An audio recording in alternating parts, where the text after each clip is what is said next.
Hi, welcome to Hot Chocolate Hits. Today I'm going to show you how to make a mocha coffee cake, which is basically a super moist cake that's swirled with vanilla, coffee, and chocolate, and it's topped off with a coffee glaze because I need a good amount of coffee, chocolate, and sugar before I start school on Monday after my summer vacation. So let's get started.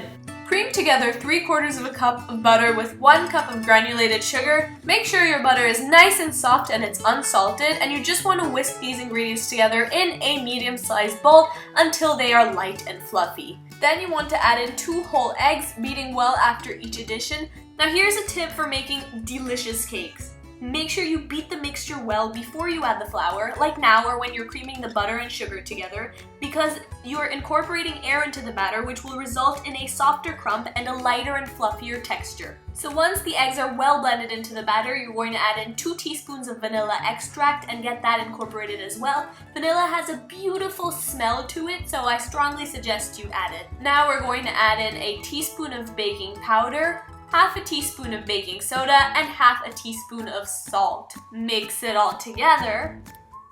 Then you're going to add 2 cups of all-purpose flour, and you're going to add this in 3 additions. Make sure you mix it well between each addition, and you're actually going to alternate the flour with 1 cup of natural yogurt or Greek yogurt or sour cream. Just make sure that it's plain flavored. You could also use vanilla flavored if you'd like. Now, even though you're alternating between the flour and the yogurt, make sure that you're ending with the addition of flour, because sometimes when you add liquids to batter, it might curdle. This is rare, especially in this cake, but you don't want to take any risks, so make sure that your last addition is the flour, and you can switch to a spatula and fold it in to make your life easier, especially towards the end when the batter becomes more and more thick. Now just set the batter aside and take out 2 small bowls.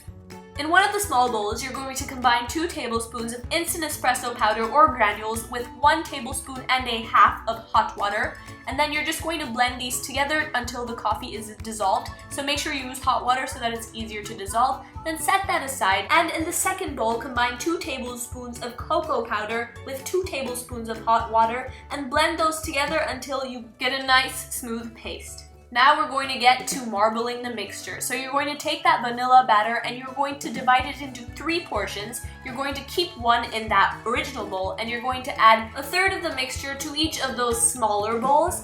So now it's just a matter of mixing things together. Just simply incorporate the batter into the chocolate and the coffee mixtures, and try not to mix it too much, otherwise you'll overwork the gluten, which will result in a tougher cake with a bread-like consistency. So I like to use the help of a spatula to just kind of fold it in. And once all the mixtures are nice and smooth, you're going to take a 6-cup bundt pan that's been greased with butter, and you're going to spoon dollops of the mixture into the bundt pan. Make sure that you alternate with each flavor so that when someone slices into the cake, they get a taste of all 3 flavors.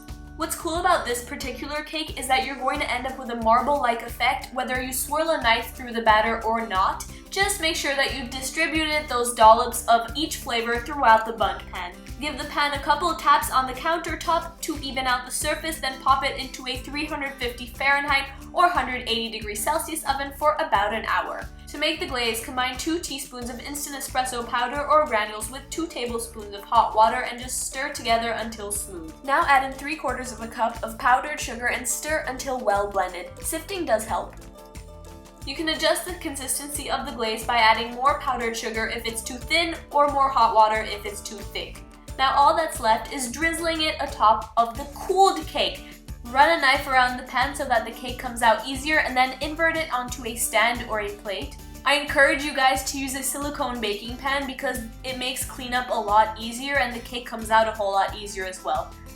Make sure to spread the glaze as evenly as you can. You can also use a piping bag to drizzle it on, and then just let it harden for about 10 minutes before cutting a slice.